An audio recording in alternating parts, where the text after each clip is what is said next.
Assalamu alaikum wa rahmatullahi wa barakatuh. Liebe Geschwister im Islam, am Ende des Ramadans steht eine Pflicht an für uns Muslime und daran möchte ich euch erinnern, das ist Zakatul Fitr.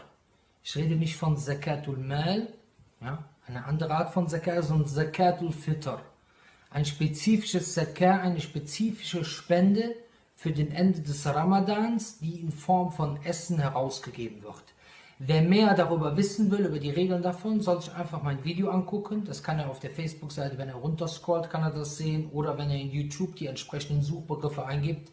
Pierre Vogel, Fragen zu Zakatul Fitr. Da gehe ich eigentlich in kurzer Zeit auf ganz einfache Art und Weise auf alle Fragen ein, die man diesbezüglich oder die einem diesbezüglich gestellt werden.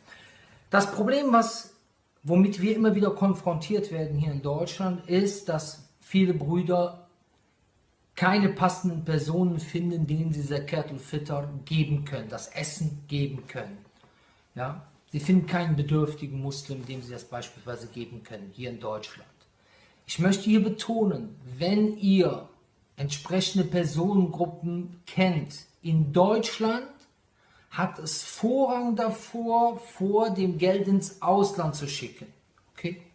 Eine andere Möglichkeit wäre, und das Zakatul Fitr wird nicht als Geld herausgegeben. Das Geld wird gegeben, um dann davon Nahrungsmittel zu kaufen. Sehr, sehr wichtig.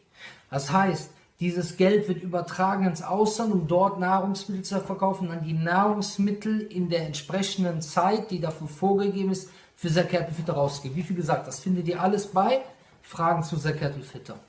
Jedenfalls, wenn ihr die Möglichkeit habt, das in Deutschland zu machen, hat es in Deutschland Vorrang. Ja?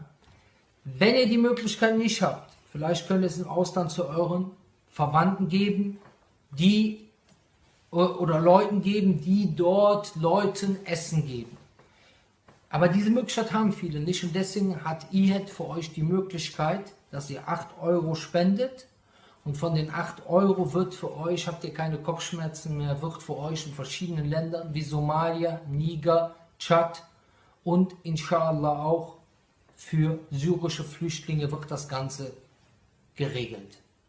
Und in Syrien, inshallah, wenn ich das richtige in Erinnerung habe. Deswegen, liebe Geschwister, ihr habt jetzt die Möglichkeit, über IHET diese ganze Sache zu regeln, eurer Pflicht nachzukommen.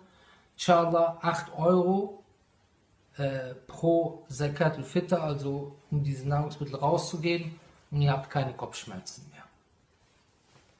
Das ist ein Angebot für euch, um es euch leichter zu machen. Aber wie ich schon gesagt habe, Vorrang hat es, im eigenen Land, dort wo man lebt, Bedürftige zu suchen und ihnen diese Nahrungsmittel zu übergeben. Assalamu alaikum wa rahmatullahi wa barakatuh.